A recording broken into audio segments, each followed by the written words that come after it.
తనతో చెప్పిన దానిని బట్టి అహాబు మూతి ముడుచుకుని వాడై కోపముతో తన నగరులకు పోయి మంచము మీద పరుండి ఎవరితోనూ మాట్లాడకయు భోజనము చేయకయు ఉండెను.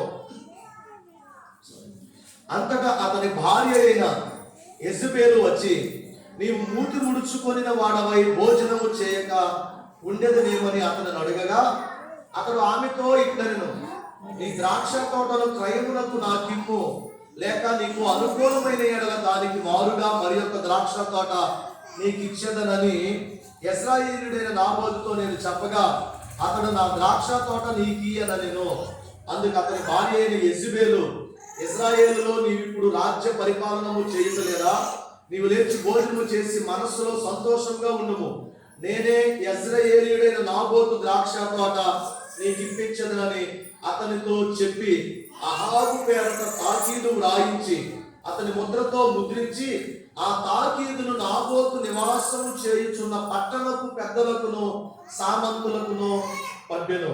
ఆ తాకీదులో సారాంశం ఏంటంటే, ఉపవాస దినము జరుగువలెనని మీరు చాటించి నాబోతును జనుల ఎదుట నిలవబెట్టి నీవు దేవునిని రాజును దూషించితివని అతని మీద సాక్ష్యము పలుకుటకు పనికి మాలిన ఇద్దరు మనుష్యులను సిద్ధపరుచుడి.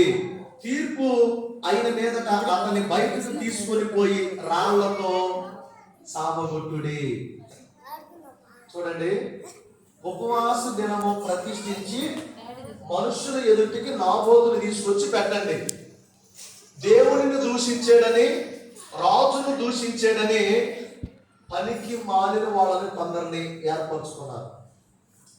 దేవుని ప్రియమైన వారా, మీరు కూడా ఏ మాటకు బట్టి ఆ మాటకి విని భయపడాల్సిన అవసరం ఏమీ లేదు. లోకానుసారంగా జీవించే వారు ఏదో అంటే భయపడాల్సిన అవసరం లేదు.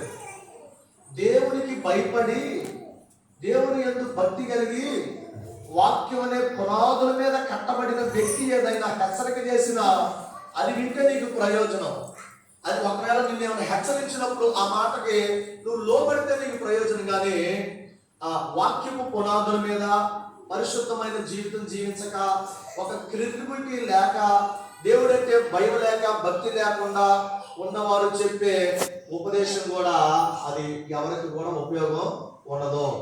నేను ఎందుకు మాట్లాడానంటే చెప్పానంటే, ఈమె ఏం చేసింది, భర్త వెళ్ళి అక్కడ భర్త రాజు, ఇశ్రాయేలు రాజు కూర్చున్నాడు. ఏమేం చేసిందంటే, యెజబెల్ అంటే ఏంటంటే సాతాను, దెయ్యం అన్నమాట. ఆమె పరిపాలిస్తుంది. భయంకరమైన రాజ్యంలో అల్లకొల్లాలు సృష్టించేసింది. పనికి మాలను పెట్టి ఆ నాబోతుని రాళ్లతో కొట్టి చంపించింది. ఎవరికి తెలియదు అనుకుంది. అబద్ధ సాక్ష్యాలు చెప్పించేమో ఎవరికి తెలియదు అనుకుంది. నేను మొన్న పేపర్ ఏదో చూశాను. 26 సంవత్సరాల తర్వాత అతను పెళ్లి కార్డును బట్టి కేసులు ఛేదించారండి. మీరు చదివేది లేదు, పేపర్ చదివితే తెలుస్తుంది. 26 సంవత్సరాలు అవుతుంది నేరం చేసి, పెళ్లి కార్డులో ఉన్న సమాచారాన్ని బట్టి అతను పట్టుకున్నారు. ఇంకొకటి 3 సంవత్సరాలుగా తన పాపని చిన్న బాక్స్ లో పెట్టి తన భర్తను తెలియకుండా తన భర్త మరి ఎవరు తెలియదు కదా మనకి, అది కూడా పట్టుకోవాలి. వాక్యం సెలవిస్తా ఉంది. వాక్యం ఇట్లా ఉంది కదా, చూద్దాం. ఇట్లా పట్టుకున్నాను కదా, ఎదురుకెళ్ళి నీ మొహం ఇట్లా పెట్టుకో, అడ్డు తిరుగు, డాడీకి వెళ్ళి ఇట్లా. మత్తయి సువార్త 10:26 చదవండి. మత్తయి సువార్త 10:26.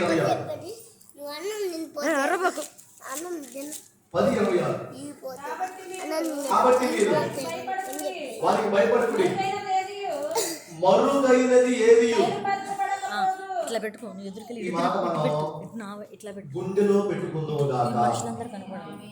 మరుగైనది ఏదియో బయలు పరచబడక పోదు.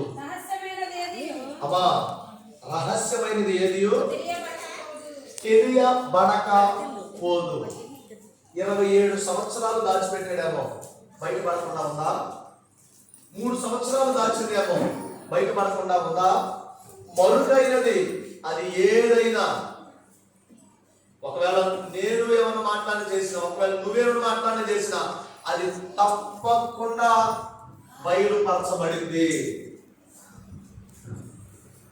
తెలియకుండా ఎవ్వరికి తెలియకుండా